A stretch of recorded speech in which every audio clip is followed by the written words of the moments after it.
জারি করা হয়েছে আবারও সতর্কবার্তা আইএমডির তরফ থেকে, অর্থাৎ ভারতীয় আবহাওয়া অধিদপ্তরের পক্ষ থেকে জানানো হয়েছে আগামী 36 ঘন্টার মধ্যে বেশ কিছু রাজ্যে বৃষ্টিপাত হতে চলেছে পশ্চিমী ঝড়ঝঞ্ঝার কারণে। ঠিক কোন কোন রাজ্যে বৃষ্টিপাত হতে চলেছে, হালকা, মাঝারি নাকি খুব ভারী বৃষ্টিপাত হতে চলেছে, তার সম্পূর্ণ তথ্য আপনাদেরকে জানিয়ে দেব। এর প্রভাব বাংলাদেশে কেমন পড়তে চলেছে, সেই সঙ্গে পশ্চিমবঙ্গে কেমন পড়তে চলেছে এবং অন্যান্য রাজ্যের কোথায় কেমন বৃষ্টিপাত হবে তার সম্পূর্ণ তথ্য আপনাদেরকে এই ভিডিওর মধ্যে দিয়ে জানিয়ে দেবো। তার আগে বলে দিই, আপনারা দেখছেন আবহাওয়া বার্তা ইউটিউব চ্যানেল। আপনারা জানেন এখানে স্যাটেলাইট ভিত্তিক এবং সেই সঙ্গে আবহাওয়া দপ্তরের যে নোটিফিকেশনগুলি সেগুলি বিশ্লেষণ করে সঠিক আবহাওয়া বার্তা আপনাদেরকে সঠিক সময়ে পৌঁছে দেওয়া হয়। তাই যারা নতুনবারের মতো এই চ্যানেলটি দেখছেন তারা অবশ্যই চ্যানেলটি সাবস্ক্রাইব করবেন এবং ভিডিওটিতে একটি লাইক দিয়ে রাখবেন, তাহলে কিন্তু আগামীতে আমাদের এখান থেকে ছাড়া টাটকা আবহাওয়া আপডেট আপনারা সবার আগে পেয়ে যাবেন। যেটি প্রেস রিলিজে জানানো হয়েছে আবহাওয়া দপ্তরের পক্ষ থেকে, আইএমডির তরফ থেকে, সেটি হলো আগামী 36 ঘন্টার মধ্যে উত্তর ভারতে একটি পশ্চিমী ঝড়ঝঞ্ঝা প্রবেশ করতে চলেছে এবং এর প্রভাবে কিন্তু বেশ কিছু রাজ্যে বৃষ্টিপাত হতে চলেছে। তো আমরা এ টু জেড তথ্য অ্যানালাইজ করে আপনাদেরকে জানাবো। তার আগে বলে দিই, গত 24 ঘন্টার আবহাওয়ার যে ব্যাপারটা ছিল সেটি কেমন ছিল। গত 24 ঘন্টার আবহাওয়ায় দেখা গিয়েছে যে উড়িষ্যার বিভিন্ন জায়গায় বিচ্ছিন্নভাবে কুয়াশা আচ্ছন্ন ছিল এবং বিশেষ করে চাঁদবলিতে দৃশ্যমানতা প্রায় 50 মিটারে নেমে এসেছিল।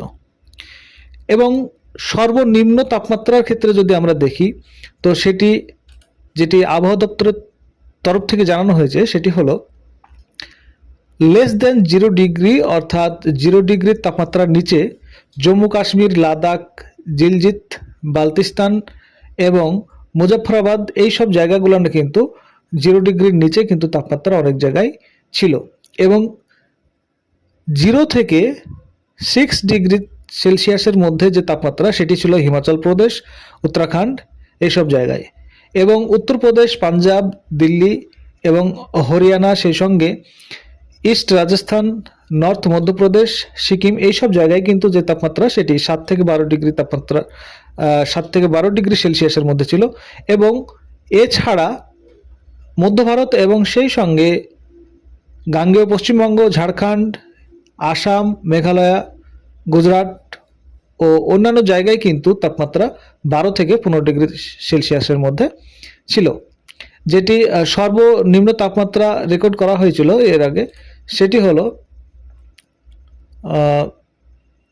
উত্তরাখণ্ডের পান্তনগরে 6 ডিগ্রি তাপমাত্রা। এবার আমরা দেখে নেব যে আগামী 36 ঘন্টার মধ্যে যে ঝড় বৃষ্টির সম্ভাবনার কথা বলা হলো, সেই ঝড় বৃষ্টি আসলে কোন কোন রাজ্যকে কভার করতে চলেছে। যেটা আবহাওয়া দপ্তর থেকে বলা হয়েছে সেটা হলো আগামী 17-18 ফেব্রুয়ারি উত্তর পশ্চিম ভারতে বৃষ্টির সম্ভাবনা রয়েছে। এক কথা উত্তর ভারত এবং সেই সঙ্গে উত্তর পশ্চিম ভারতে যে বেশ কিছু রাজ্যে বৃষ্টির সম্ভাবনা রয়েছে। পাহাড়ি এলাকা বলতে বিশেষ করে জম্মু কাশ্মীর, লাদাখ, হিমাচল প্রদেশ, উত্তরাখণ্ডে 17 থেকে 19 তারিখের মধ্যে তুষারপাত বা হালকা বৃষ্টিপাত হতে পারে। সমতল এলাকার মধ্যে পাঞ্জাব, হরিয়ানা, দিল্লি, উত্তরপ্রদেশের কিছু অংশে 17 ও 18 তারিখ বজ্রবিদ্যুৎ সহ হালকা বৃষ্টির সম্ভাবনা আছে। দক্ষিণ ও দ্বীপপুঞ্জের মধ্যে আন্দামান ও নিকোবর দ্বীপপুঞ্জে আগামী 3-4 দিন বৃষ্টির পূর্বাভাস দেওয়া হয়েছে। এবার বলে দিই গরম ও তাপমাত্রা নিয়ে সতর্কতা, অর্থাৎ কোথায় কেমন তাপমাত্রা বাড়তে চলেছে সেটি আপনাদেরকে জানিয়ে দেব। বন্ধুরা, দেশের বেশ কিছু অংশে কিন্তু গরমের যে তাপমাত্রা সেটি কিন্তু আস্তে আস্তে বাড়তে শুরু করেছে। উপকূলীয় এলাকা বিশেষ করে কোঙ্কণ, গোয়া এবং উপকূলীয় কর্ণাটকে আগামী 2-3 দিন গরম ও আর্দ্রতা বাড়তে থাকবে এবং আবহাওয়া গরম থাকবে।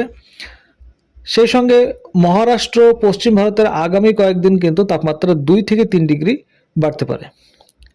এবার বলে দিই মৎস্যজীবীদের জন্য সতর্কতা যেটি দেওয়া হয়েছে আবহাওয়া দপ্তরের পক্ষ থেকে, সেটি মৎস্যজীবীদের জন্য একটি বিশেষ আপডেট আছে। বঙ্গোপসাগরে দক্ষিণ পূর্ব এবং নিরক্ষীয় ভারত মহাসাগরের এলাকায় একটি নিম্নচাপ তৈরির সম্ভাবনা রয়েছে এবং এর ফলে কিন্তু আগামী 15 থেকে 20 ফেব্রুয়ারির মধ্যে মৎস্যজীবীদের গভীর সমুদ্রে মাছ ধরতে না যাওয়ার জন্য সতর্ক করা হয়েছে।